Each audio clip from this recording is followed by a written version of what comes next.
giteekeko nkwaniriza weewaawo bigenda bitya mu ggwanga nagamba jjo Profesa Makerere esebo nti ebintu ebimu temusaana na kubibuuza na kubitiisaako singa otwala omwana ow'okkuula erinnya mu kiriniki n'omulekera dokita n'owulya nga akaaba okuba oluggi lwa dokita kubanga the process is painful. Omwana alina okukaaba ng'erinnya walikolaki nga balikuula ne mugamba nti walabyeko omukazi adduka mufumbiro kuba akatoko katokose era bakuga nti if you cannot manage the smoke get out of the kitchen. I see. Kakati ebintu bya Uganda ebisinga obungi bwe biti bwe birina okubeera naye ababyogerera tebabimanyi nti bwe kiti bwe kirina okubeera abalina obwongo obulowooza nti bwe kiti bwe kirina okubeera batono badduka alaba ng'ekyamaanyi ennyo ekibaddewo is nakyo kubanga reference points zaffe mu ggwanga ne knowledge yaffe twasoma kitono.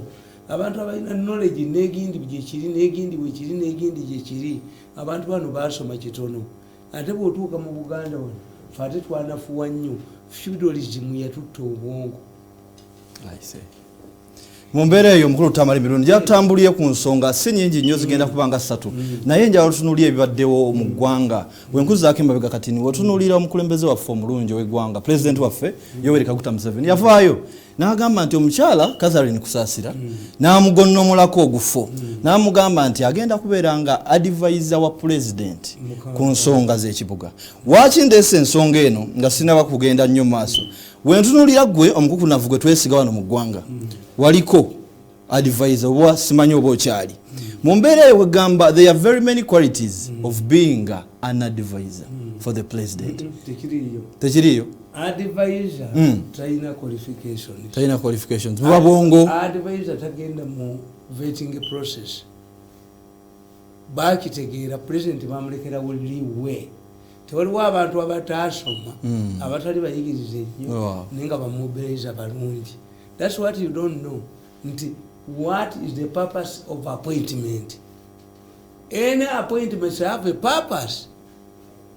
Nabagamba nti mu Bungereza batega bomu batega mu tube omuntu atagenda nga ku Bungereza tamanyi tube kyezitegeeza zino train eziyita mu ttaka oyinza okusanga nga half of the British population eri underground naye Katonda yakola ebintu omuvuzi wa train n'asibisa essaawa 2 underground yagwa eddalo.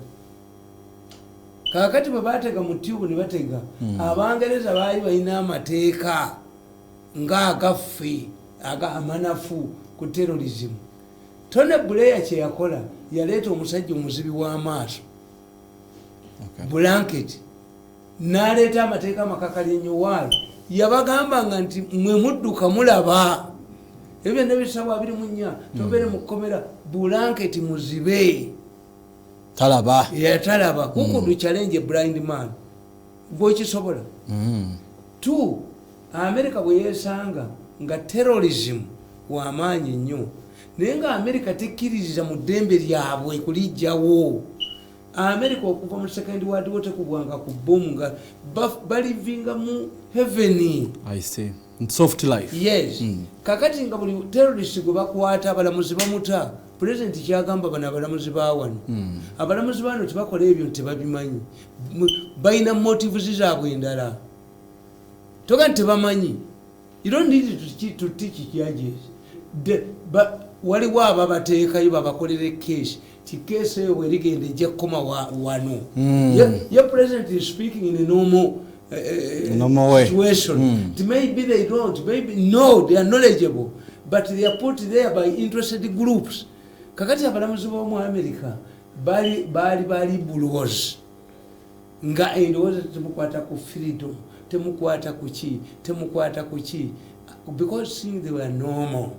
Kati terrorism wajja Bush yawalirizibwa okuteekawo amakomera mu Eastern Europe. Amakomera ago aleme basibira ku ttaka lya America kubanga bwe basibiranga ku ttaka lya America nga bonna bakolaki nga babata.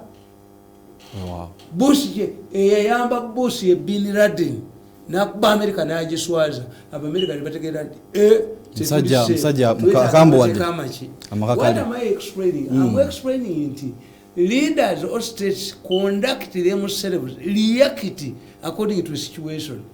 Ndi kakati mwe kimwina okumanya okusaasira oba Buchaman biina ebintu bisatu a simple mind byatategeera nti abagezi bonna bepanka ku Museveni ale if you look at Mbabazi's campaign package teriiwo kati Mbabazi namuwandika kakatabu how Mbabazi plotted his failed coup nembaga nti Mbabazi yeyambisa ekifo ekyo ekya prime minister na planting abantu in key positions of government ba minister kubanga ye Museveni Mbabazi yali mu security yabala ekintu kye nti kinatandika paka je kinakoma wanga lino kakati ye Mbabazi Katonda namuyamba talinga umuko mu government talimu kyavuda bwana dawali nekimulema ekyambabazi almost succeeded. Why? Mbabazi yali alina status super minister superior kakati Mbabazi nga ne Museveni amulekedde ku buyinza obumu kubanga omuntu tagala kukola bintu byonna ne bwe tuba mu maka gaffe waliwo omwana akugenda ku mutwe yakolera ebintu gundi gwoyita kandi president yatunulira Mbabazi Museveni yayagala nnyo Mbabazi tukita Lucifer Siole president yagenda okunonyeza Mbabazi akalulu naleka abantu abamu ku bastaafu be bave gyava bamubuulire lwaki abantu tebaagala ani Mbabazi bwe baatuuka munane ne bagaa nti Mbabazi tabeerawo yagamba ngenda muwa omulimu okumubeezaawo naye munyambe temugoba Mbabazi because Mbabazi is presidential material tokyakijjukira nzijjukira bulungi yes kakati Mbabazi aplantinga abantu Mbabazi ekyamukola obubi Besigye yayiwa TDA kubanga Besigye ye abeera king muliro n'atabeera servant muggulu ayina abamukozesa kifiiriza FC Mbabazi bamafia kakati Mbabazi yategeera izane popular nga Mbabazi ayina kukuba Museveni nga mukubira mu delegates conference nti muzeeyo tukumye ekimala niye ensito kyagisobola Museveni was losing by elections kakati the way you respond to Mbabazi President Museveni na responding ku Mbabazi namujjako abantu be bapuwa youth baani listi za Mbabazi zonna ne Besigye namukuba naza block the last one namuma TDA kakati tugenda okugenda mu delegates conference nga Mbabazi tekyalina status muki oyo naagwa. So if you see the way Mbabazi packaged his campaign it required a campaign of intelligent people. I get it 100%. So gwe mu category eyo notunuulira nti Besigye ng'akyalina bamugisa muntu ng'akyalina amanya Mushega the brain Kategaya the brain is not the campaign now. Bali abagezi bakolanga campaign when I'm analyzing ebintu byonna wandika at that time kakati today bonna baagwa campaign ya Museveni kati eriwo ya walala simple minds opposition eri ku simple minds one ti opposition ebanga lyemaze teyina sente tebayina mirimu tebayina aki sente bazijja wa Museveni nimba mafia titolabayo opposition ira mbagamba compare Raila Odinga to Besigye. Raila Odinga condemns corruption. That's why Uhuru Kenyatta atuso mufu kabira naga tukole handshake mbulirayo mu Uganda okujjako zino somanyi nane government organization atenga nazo zaabwe z'abafere balina particular people bebalwanyisa kakati in absence of a serious challenger who presents a serious campaign challenges to Museveni corruption abavuka tabalina mirimo sibye ebiriyo mwami tamale munjogerayo oleta simplicities oyina kuleta bakusasira oyina kuleta bani Babuchaman kugamba golaga nti oli mu mativu ne appointment yeyo lutalo amaje ga Uganda bagaba gende Somalia agenda ntiya gasi we makerere kakati simple olokuba Museveni is countering an opposition which presents simple issues. To answer to them, you need simplistic people. As simple as that.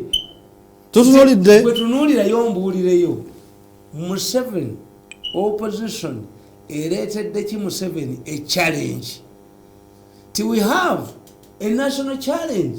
In fact, bazimba munaala gwe Babbeeri abatugamba tugenda kutimbawo single candidate FDC nti nziruse mu iPod ani kakati kitegeeza ki nti abo baloge bali ku munaala gwe Babbeeri tebalina national issues ze bapresentinze zireetera bagezi nga bootafiire tuliyakiti.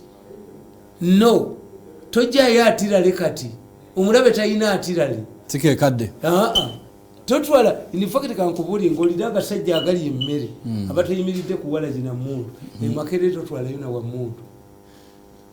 No, Makerere ate otutunulira ku nsonga Makerere gwomu ku bazadde abalina abaana Makerere ensonga eyo gitunulira gwojanalizing otya?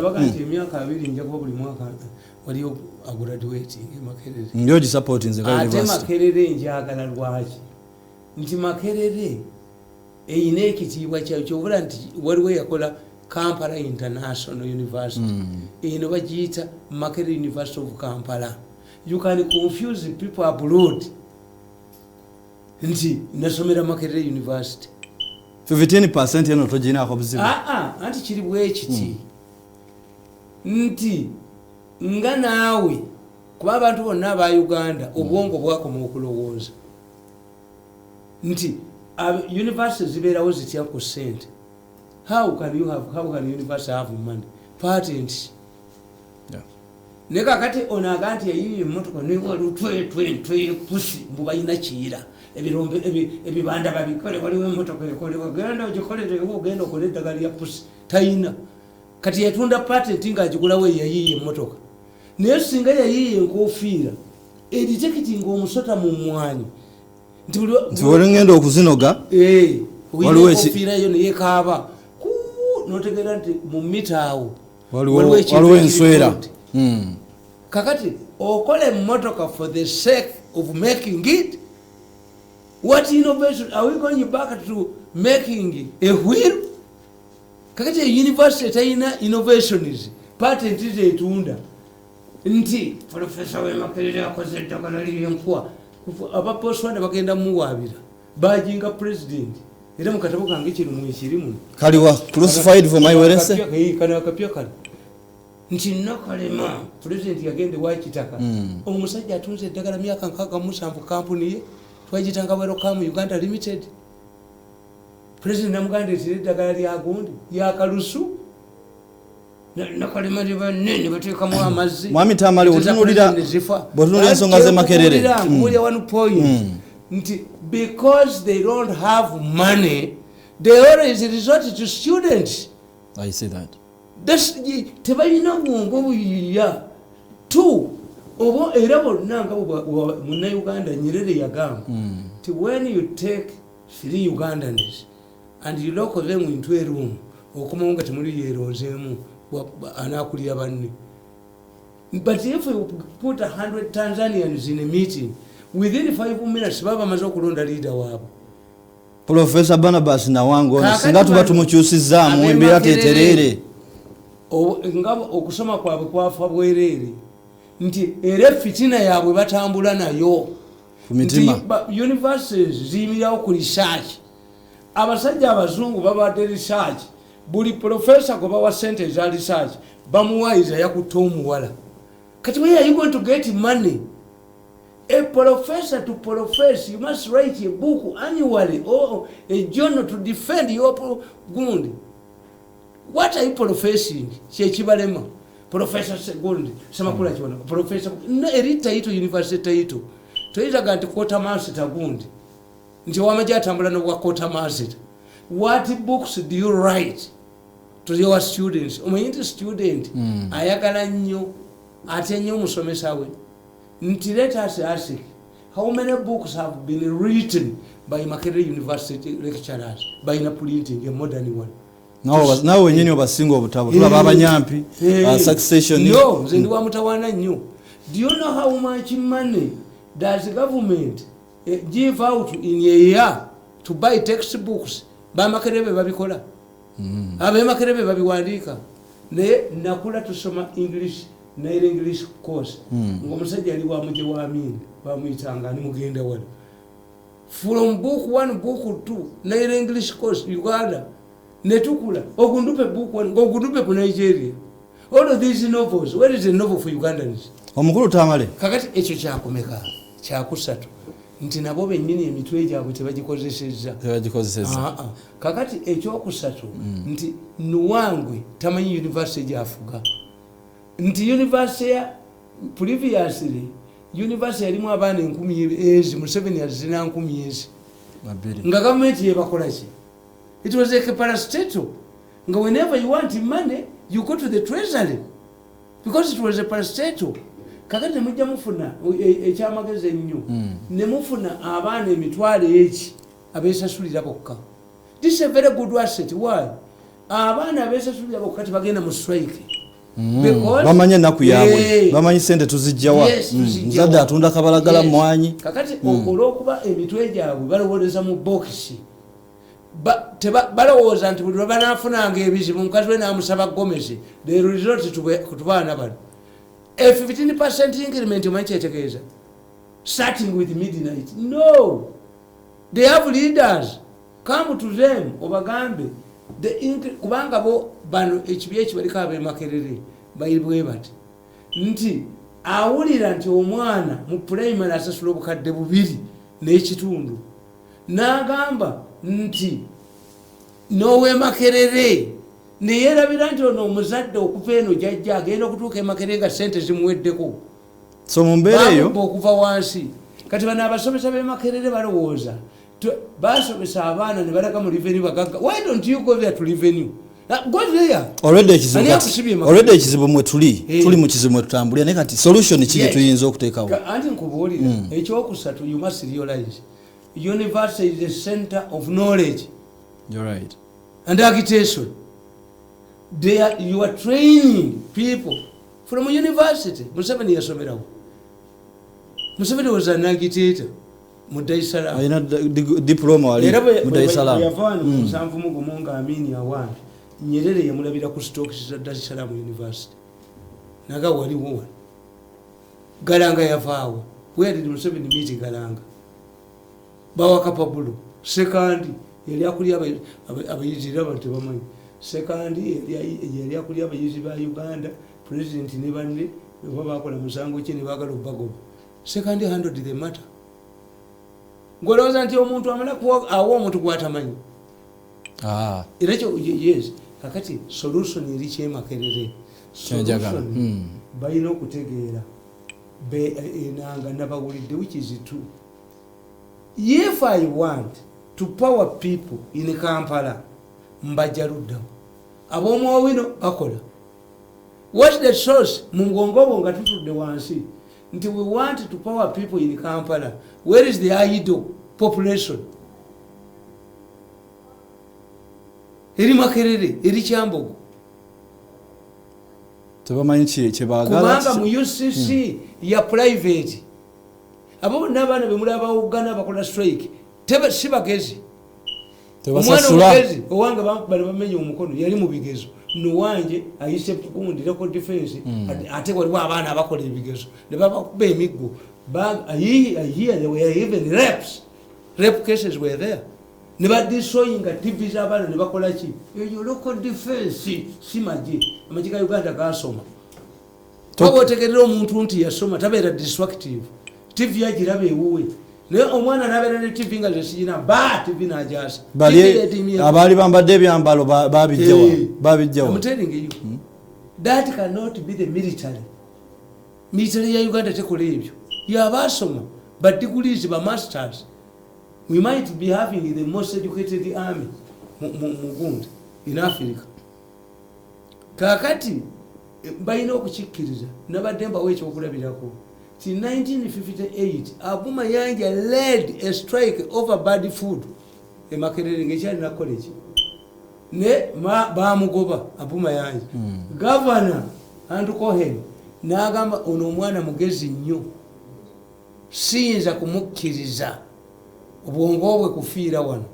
Governor n'akwata ssente ze n'aweerera Abu Mayanja Oxford University. Mayanja abadde ku bwaminisita emirundi emeka. What if he was sacked, dismissed from school? Omukulembeze naye n'avaayo n'atutegeeza nti amagye gano tagamanyiiko kutuuka kwako Makerere. Bataligola bammawo badokita Lugunda ono gundi gavana wa banka Mutebire Kajingo gendo babale. Do a university give the president? How can you be against the president? Through agitation. The opposition in Makerere or in any institution must be the grid. They are testing power for the first time. That's why for me I tell my children, sagala obere HP ya dokuna kusomero, sagala obere mukwaya bano basoma ate ko curricular activities sagala ate bitona na bitumbula ata moyembera. If you don't develop a community bano babobi wine ababatawanya basoma ko music. Don't tell me that one. But they were training at school. At stage. Kusomero bali bajjanga babikola. For the first time. Okujja kwanga n'oluyimba lwa choir lwoyimbye luyina additional marks ku UNEB.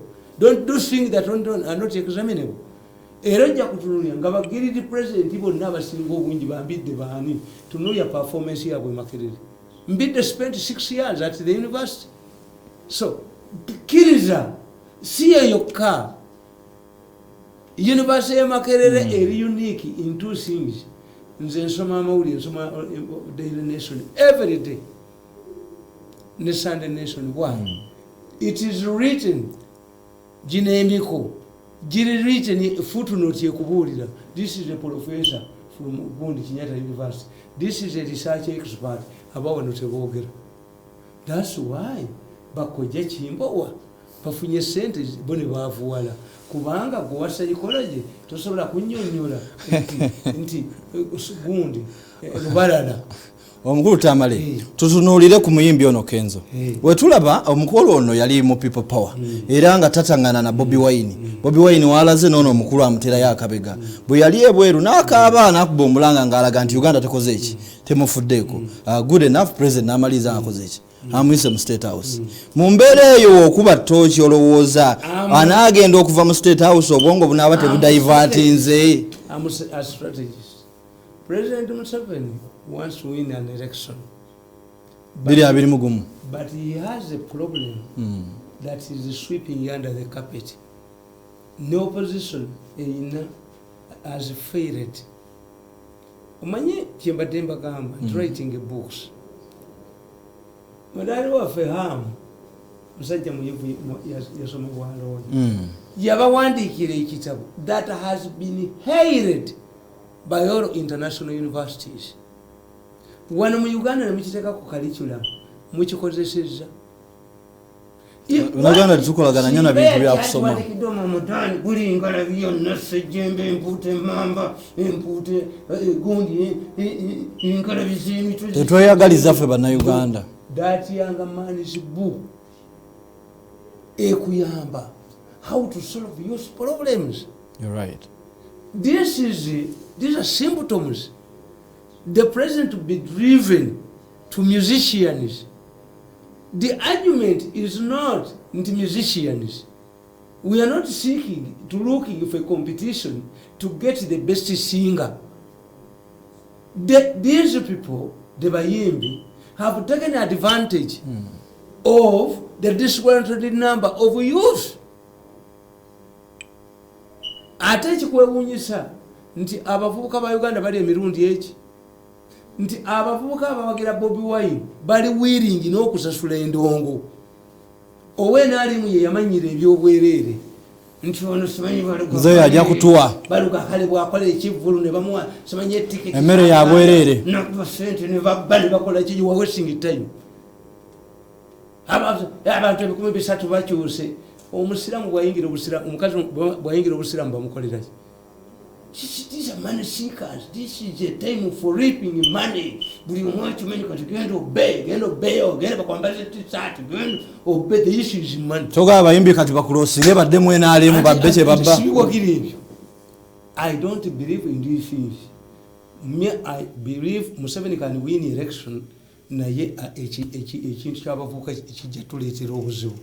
And I can easily predict between 2021 and 2026 we shall have chaos. Kubanga nkugamba nti the matter is simple. You don't need a mathematician. You don't need a rocket scientist to explain this.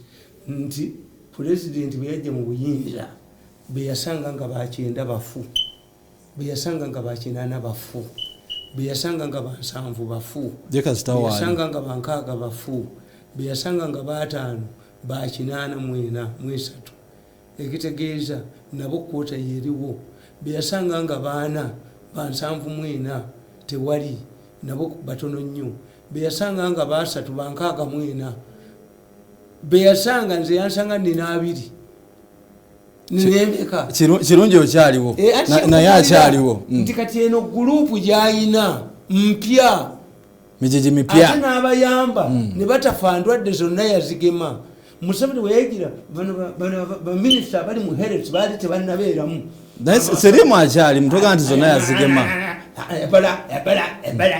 ebola liruddawo nzigenda mu makampuni ga gavumenti ku palamenti wali mbonaave engalo ebola aliwa tonaaba ngalo ebola aliwa werize ebola ali mu mutwe gwa Diana nono mutuzo ono obweguti werize ebola this is the fact ebola ono wabasa ebola talimu naye sirimu tumuyina ati kyenkubulya nti luli tebyali bya sente. This is why Museveni yaleeta UNIP n'agaba endwadde 5 zinnamutta as if they had been sent by God. So the population is 40. Out of the 40, 80% bavubuka.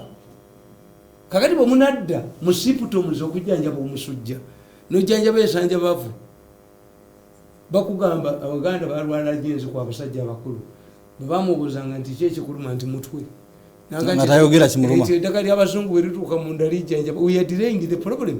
Once we reduce the problem to musicians, the musicians have been lucky nti as I told you abantu aboogera ebyamaanyi baggwawo kakandi batandika mu twetaaga baliwa anti be bano be bayimba abayitira mu kuyimba ne batuusa message ne bakunama kubanga kusaasira inomu circumstances morale ne politics amanyi morals morale kusaasira tasobola enkyali wa musajja ono ekyagenze nekyakoze ekyakoze eki but this is not a moral issue. This is how can I undermine abayimbi, but abayimbi si a issue. Why? Kubanga oyinza n'okudya abayimbi you can say nti abavubuka kambabuzeeko leader. I can do it. You can assassinate leaders, you can buy them off. Naye kitegeeza ekizimba kibuliddewa because the danger we are going to face the moment you eliminate good leaders, kitegeeza osigaliza ekintu kimu nti abantu bajja kufuna a headless revolution etaliko agimanyi. Ne tufuna headless revolution wano tufa. Why? Institutions zonna zaafa dda. Who can come and stop a revolution one? Abayayi gye baleese. That's why bano abasuubuzi beeraliikirivu.